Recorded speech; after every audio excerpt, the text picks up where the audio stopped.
To Face the Nation, I'm John Dickerson. There was more violence and protest this weekend on the campaign trail. Outside Phoenix, Arizona, protesters blockaded the road leading to a Trump rally for several hours. 3 were arrested. Later, in Tucson, a man who was with a woman wearing a KKK hood was punched in the face by a Trump supporter. And about 1,000 anti-Trump protesters in New York City marched from Central Park to Trump Tower.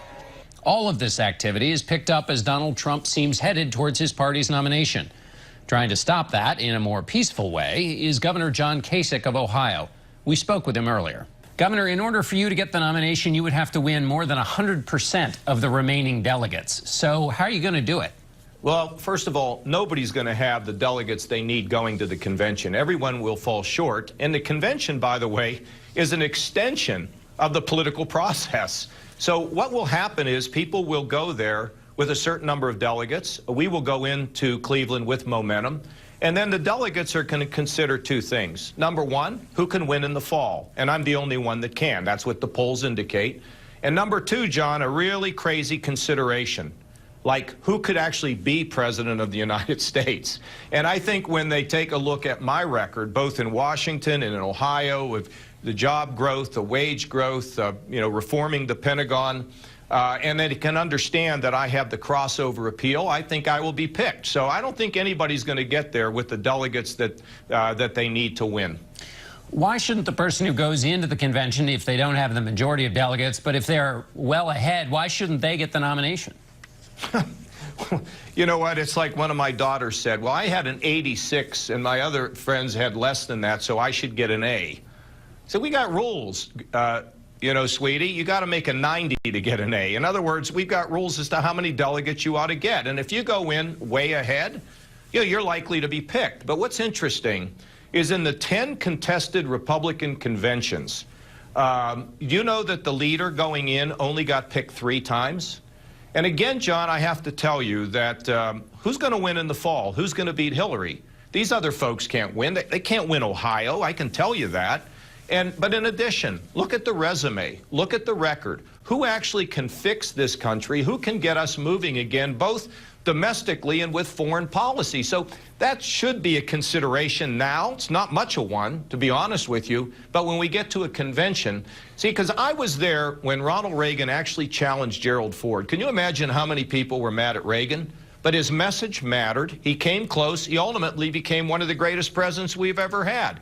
So, the convention is a very interesting thing, and delegates take things extremely seriously. But let me also tell you, John, if somebody can get the numbers, they would win. They're not going to get the numbers. So let's just everybody chill out. Some people have suggested you should drop out so somebody can get the numbers because Ted Cruz is closer to that number than you are. He needs 80% of the votes in order of the vote to get it. That's not going to happen, John. You know it, and I know it. Has anyone asked you to drop out, though? Nobody is calling me directly and asking me to drop out. And by the way, why don't they drop out? Wait a minute, John. Why don't they drop out? I'm the one that can win in the fall. You know, another interesting thing. This party has run around for 7 years saying, how is it that we elected a 1-term United States senator to be president who's never had the experience? Whatever happened to that? Remember that? So here's what I would say. I can win in the fall. They cannot. You say you're delivering a positive message. You've stayed away from some of the back and forth. Would you not, in the pursuit of your nomination, not want the help of the Stop Trump forces, the organized efforts to stop Donald Trump? You know, John, I am not in this for some political science game or some calculation. Let me just tell you that people are nervous about their work, their wages, their kids' future. That's what I focus on, responding to that legitimate concern that they have. And I tell them exactly how in Washington we had great success and balanced the budget and grew jobs. And I tell them about the 417,000 people who are now working in Ohio who didn't have a job when I became governor. I have people that come to my rallies and thank me for the fact that I have focused on the issue of mental illness and drug addiction. I don't have time to sit around thinking about this anti-Trump group or that group. Let me just do my job, okay? Let me just continue to communicate to the public And we'll see where it all ends up. But I think this is a very, very constructive message to the American people, because I want you, the American people, you in your living rooms, to believe that you can change the world. And we need you to do it, because you'll revive the spirit of our country. But, Governor, the people who are trying to stop Donald Trump believe that many of the things you've just described are imperiled by his candidacy, and that gets them a little exercised in the same way you're exercised. So I'm just wondering whether you think that they're wrong, they're crazy, they've missed something? No, let them go and do. Look, you know what's interesting? Some of those very same people wanted me to get out of the race, and they wanted to get behind Rubio. What happened? Rubio's out, I'm in, okay? If I don't win Ohio, guess what?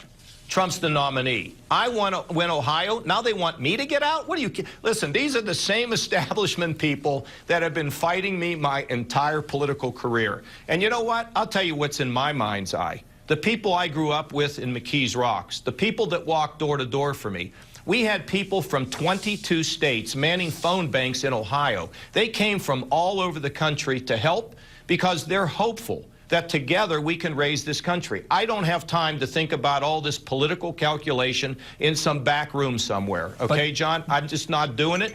You've known me long enough to know that what you see with me is what you get. Period. End of story. But you have, in fact, brought on people to help you with the calculation, people with experience in previous contested. So you are, in fact, thinking about the calculation. You just don't want to talk John, about it.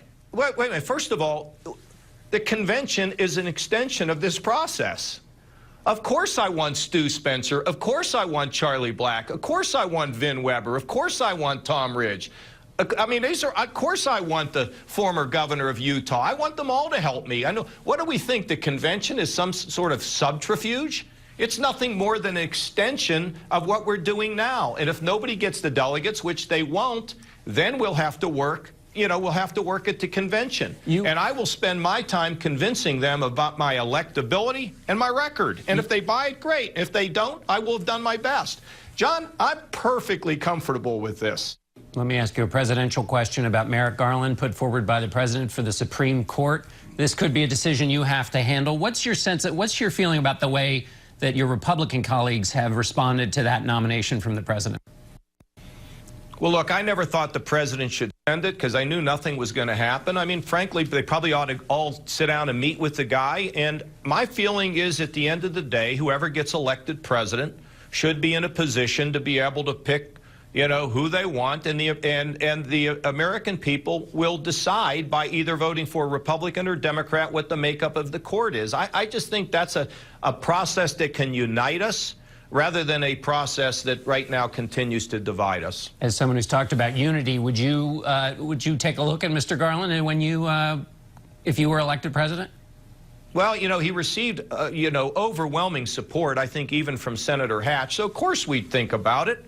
The way we do it, John, is we look at a person's record. I want a conservative who's not going to make the law, but who will interpret the law, and somebody of high standing. I don't care about their peccadillos, 30 years ago. But, yeah, we have a process. I've appointed over 100 judges in Ohio, including a woman that, fortunately, I was able to appoint to the Ohio Supreme Court, and we've had good success with our selections. All right, Governor John Kasich of Ohio, thanks so much for being with us.